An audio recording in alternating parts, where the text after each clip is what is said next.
Hey there to all you philosophy fans out there. If you're the kind of person who loves to really dig deep and explore new ideas, well, you've come to the right place. Today, we're diving headfirst into a world that might be a little unfamiliar, but trust me, it's full of philosophical treasures. The world of Japanese aesthetics. That's right. It's like opening a new chapter in your philosophical journey, discovering a whole new set of tools and perspectives. And to guide us on this adventure, we're turning to a source you can always rely on, the Stanford Encyclopedia of Philosophy.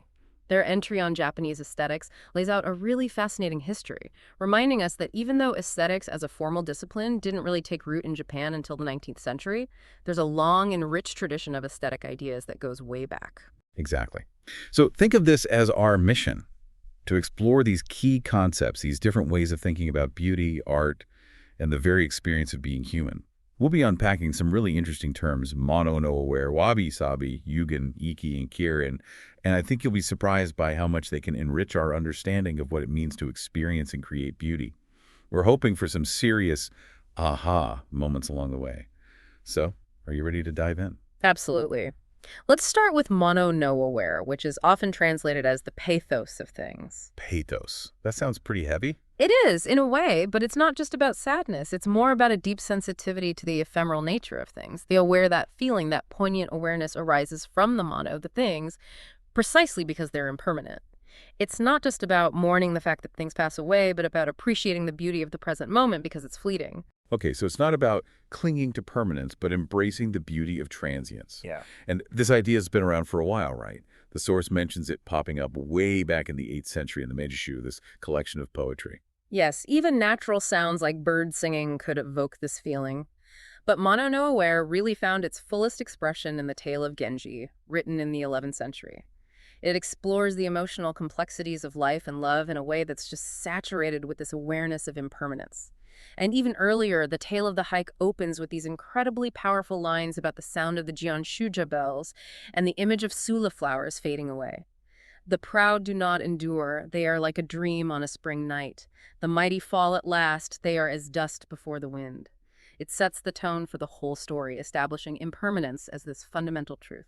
So it's not just a theme, it's the very foundations of this aesthetic sensibility. And we see its influence even today, like with the Japanese love for cherry blossoms. Exactly. It's their very transience that makes them so beautiful, so deeply appreciated. And this sensitivity to the faces of things, to use Stanley Cavell's phrase, is something the filmmaker Ozu Yasujiro captured so well.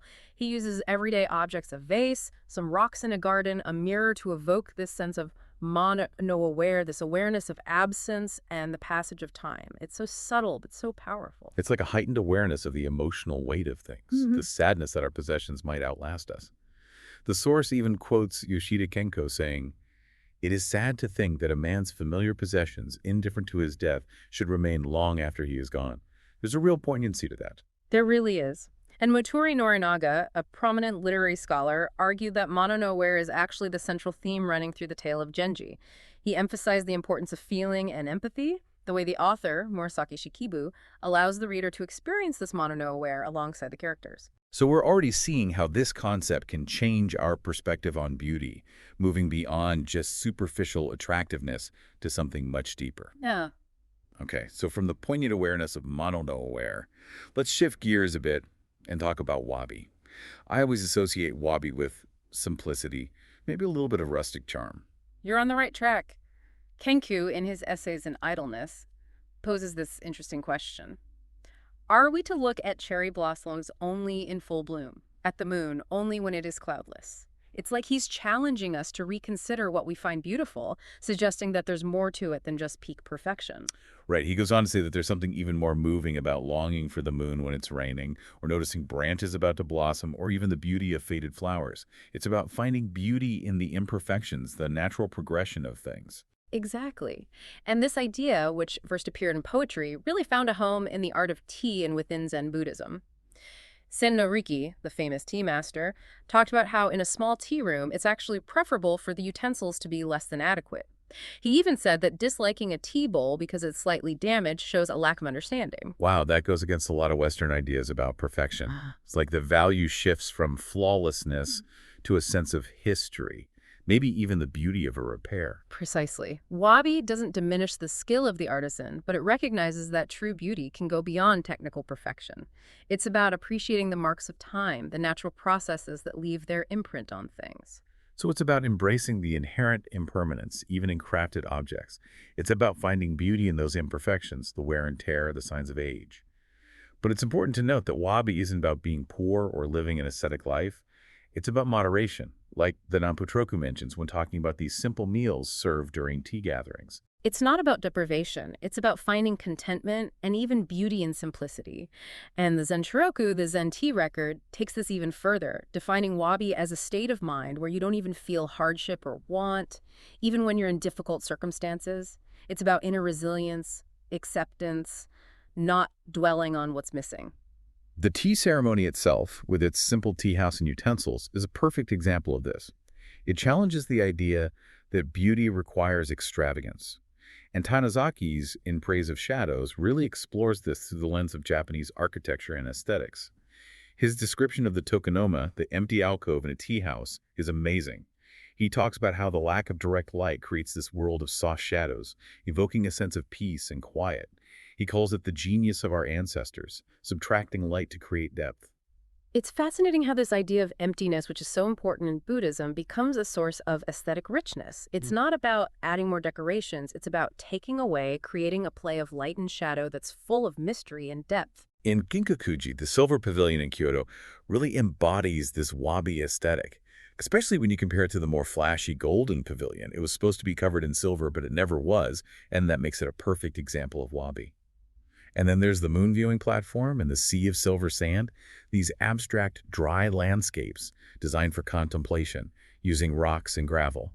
They're best appreciated under the moonlight.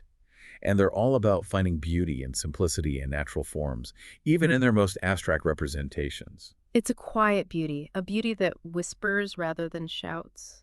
So, from the pathos of transience and the beauty of simplicity, let's move on to another key concept, sabi. It's related to wabi, but there's a sense of age and weathering involved, right? Yeah, sabi is about something that has aged gracefully, acquired a beautiful patina over time. Think of the difference between something that's just old and something that has that weathered charm, that sense of history embedded in it. Like a well-worn tool or a piece of pottery with those cracks and imperfections that tell a story. And Shoku, a tea master from the 15th century, really emphasized sabi in the way of tea. He said it's about being aged with experience and insight, infused with a beauty that comes from the passage of time, but also a sense of tranquility and solitude. That connection to solitude is key to sabi. Matsuo Basho, the famous haiku poet, captured this beautifully in his haiku about a lone cypress tree standing among the blossoms. He uses the word sabishi, which means solitary or lonely, blurring the line between the observer and the observed. Tanizaki, in Praise of Shadows, contrasts the Western love for shine and newness with the Japanese appreciation for the pensive luster of age, grime, and soot. He sees it as something that connects us to the past and to nature itself. He even talks about traditional Japanese toilets. He contrasts them with modern sterile fixtures, appreciating them for their natural surroundings and connection to the earth. He even describes a black lacquer and cedar urinal filled with cedar boughs. It's such a specific and surprising example of finding beauty in the unexpected. It highlights this deep connection to nature and the past, even in the most mundane aspects of life.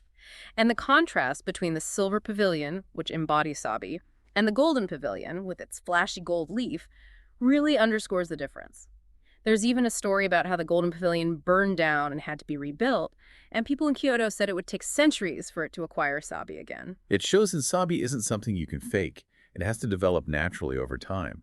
The source even connects this to modern events, like how Japan reduced lighting after the 2011 tsunami and Fukushima disaster. It's like a cultural shift, aligning with Tanazaki's appreciation for shadows, moving away from the artificial glare of modernity.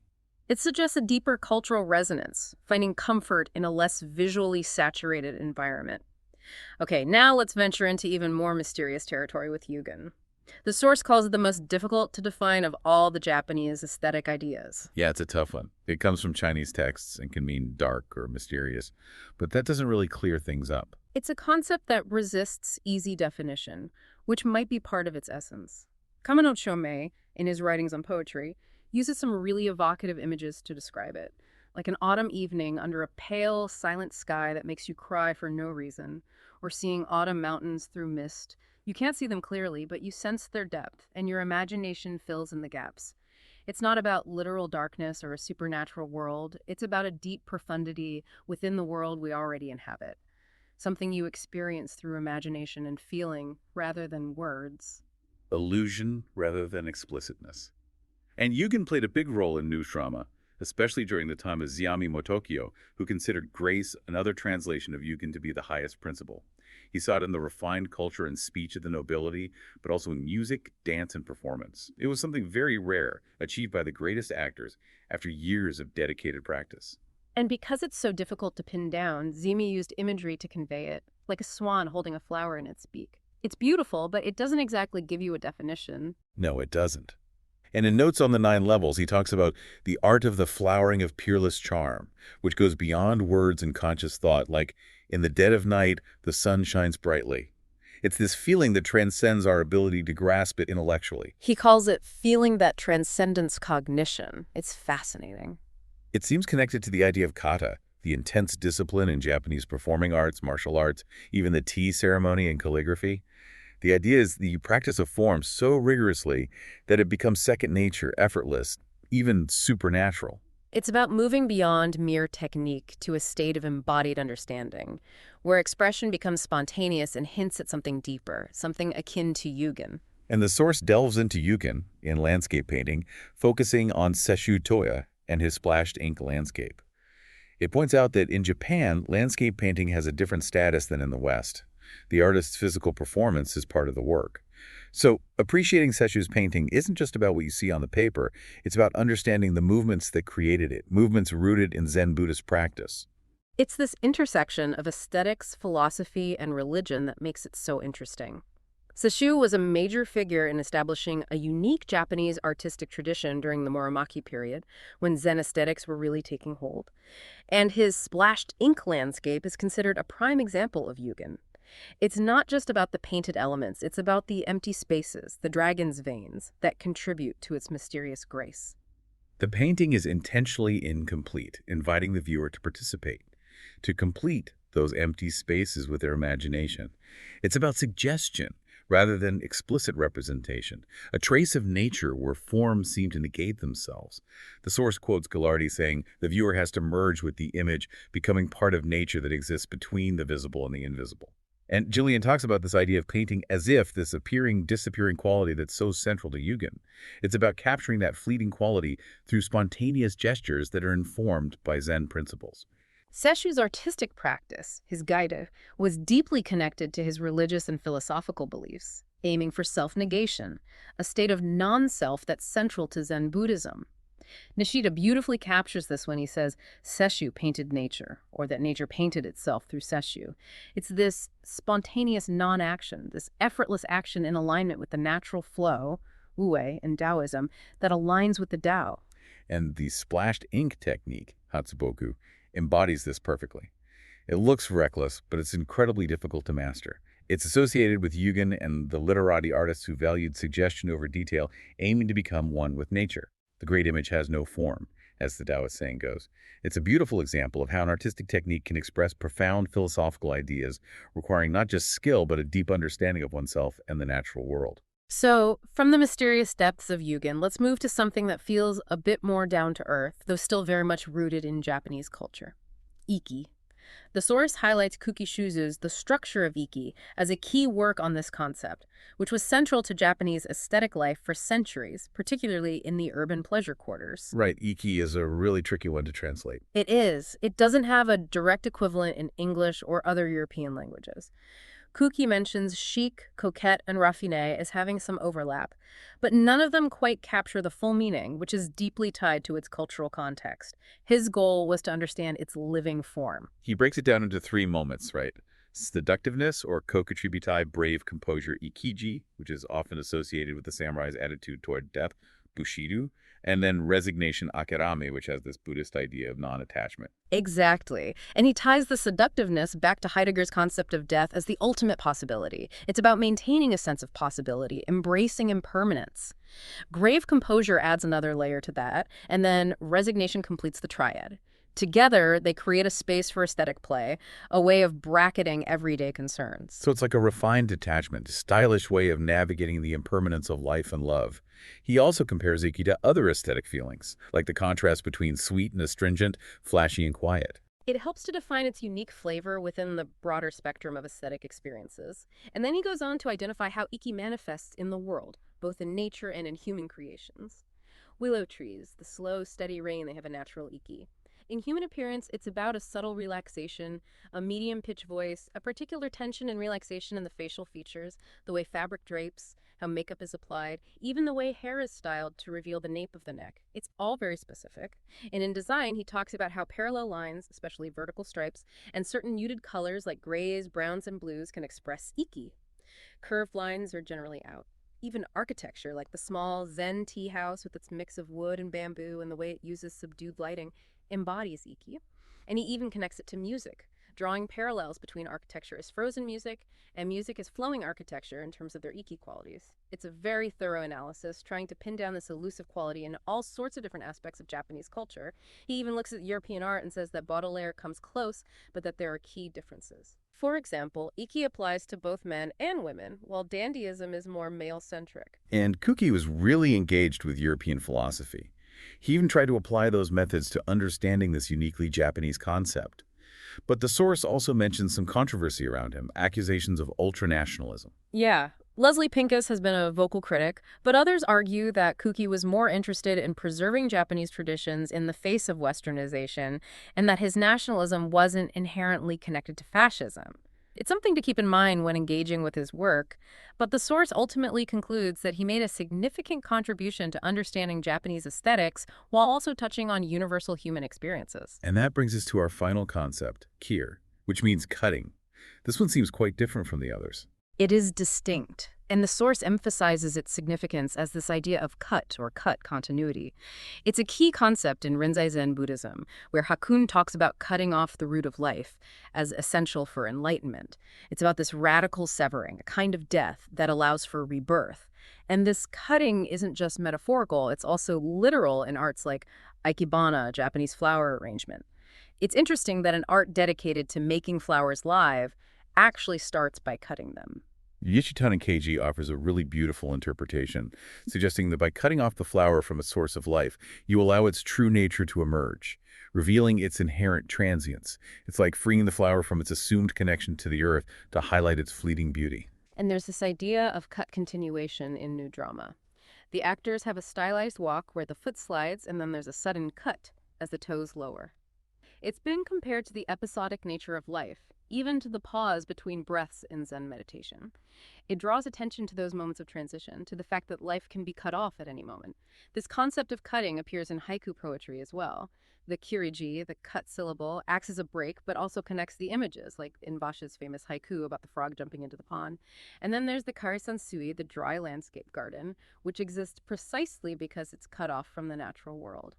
The Raigenji Rock Garden is the most famous example, with its 15 rocks placed in these moss beds within a sea of gravel. The source breaks down all the different cuts at Raigenji.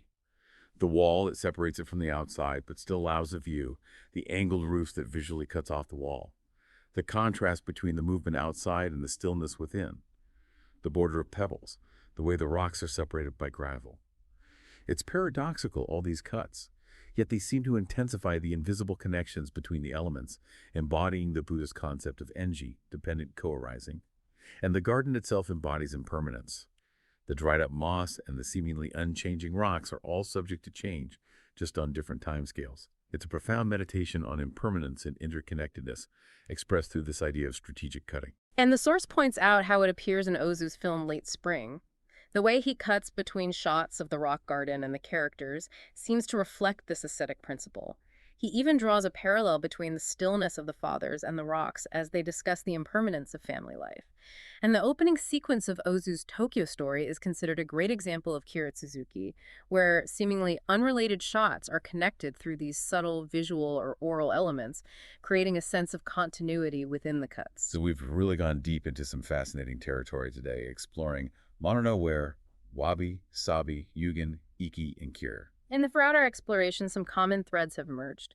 This focus on impermanence as a fundamental reality, a deep connection to nature, the beauty of imperfection and the marks of time, the power of suggestion, and the interplay between absence and presence.